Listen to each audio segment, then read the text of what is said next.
নবনির্বাচিত মার্কিন president Donald Trump স্পষ্ট জানিয়ে দিয়েছেন যুক্তরাষ্ট্রের জন্য গ্রিনল্যান্ড এবং পানামা খাল গুরুত্বপূর্ণ। এগুলোকে তিনি জাতীয় নিরাপত্তার জন্য অপরিহার্য মনে করেন। বিবিসির প্রতিবেদন বলছে, ফ্লোরিডার মার এ লাগোতে এক সংবাদ সম্মেলনে তিনি এই কথা বলেন। এমন এক সময়ে ট্রাম্প এই ঘোষণা দিলেন যখন তার ছেলে ডোনাল্ড ট্রাম্প জুনিয়র গ্রিনল্যান্ড সফরে গিয়েছেন। যদিও গ্রিনল্যান্ডের রাজধানী নুক যাওয়ার আগে ট্রাম্প জুনিয়র জানান এটি তার ব্যক্তিগত সফর।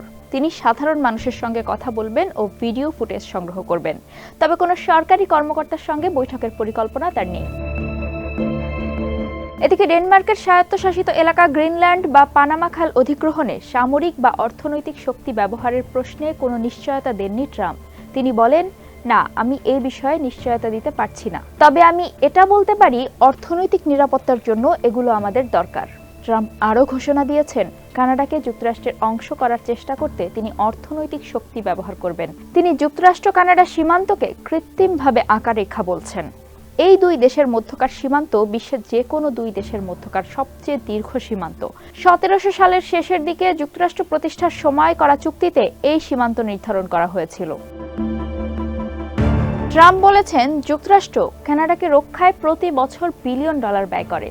তিনি কানাডার গাড়ি, কাঠ ও দুগ্ধপণ্য আমদানির সমালোচনা করেন। তিনি সাংবাদিকদের বলেন, তাদের আমাদের রাজ্য হওয়া উচিত। তবে সদ্য পদত্যাগের ঘোষণা দেওয়া কানাডার প্রধানমন্ত্রী জাস্টিন ট্রুডো স্পষ্ট করে বলে দিয়েছেন, দুই দেশের একীভূত হওয়ার কোনো সম্ভাবনা নেই। তিনি বলেন, এটার কোনো সম্ভাবনাই নেই। এদিকে নিজেদের অঞ্চল ছাড়বে না বলে স্পষ্ট জানিয়ে দিয়েছে ডেনমার্ক এবং পানামাও। ট্রাম্প জানান, চীন এবং রাশিয়ার জাহাজ নজরদারিতে গ্রিনল্যান্ড সামরিক দৃষ্টিকোণ থেকে অত্যন্ত গুরুত্বপূর্ণ।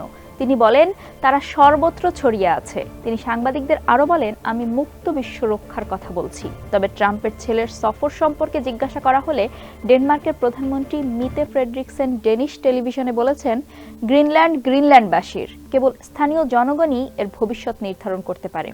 তিনি বলেন, গ্রিনল্যান্ড বিক্রির জন্য নয়। ন্যাটো মিত্র যুক্তরাষ্ট্রের সঙ্গে ঘনিষ্ঠ সহযোগিতা ডেনমার্কের প্রয়োজন।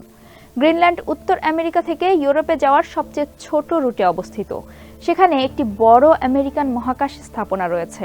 এছাড়া গ্রিনল্যান্ডে বিশ্বের অন্যতম বৃহৎ বিরল খনিজ সম্পদের মজুত রয়েছে, যা ব্যাটারি এবং আধুনিক প্রযুক্তি তৈরিতে গুরুত্বপূর্ণ।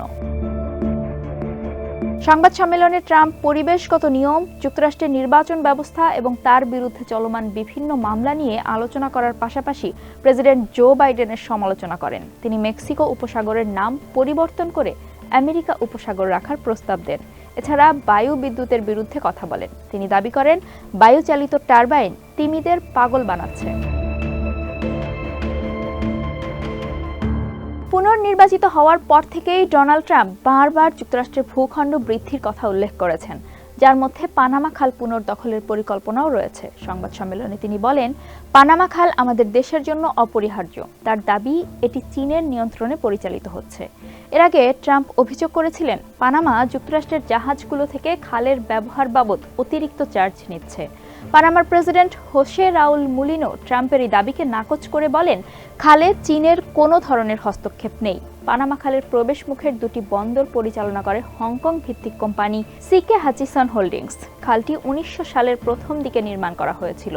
যুক্তরাষ্ট্র 1977 সাল পর্যন্ত এই অঞ্চলের নিয়ন্ত্রণ ধরে রাখে। প্রেসিডেন্ট জিমি কার্টারের শাসনামলে হওয়া চুক্তি অনুযায়ী খালটি ধীরে ধীরে পানামার হাতে হস্তান্তর করা হয়। ট্রাম্প বলেন, পানামা খাল পানামার হাতে দেওয়া অনেক বড় ভুল ছিল। তিনি আরও বলেন, কার্টার একজন ভালো মানুষ ছিলেন, কিন্তু এটি ছিল বড় ভুল।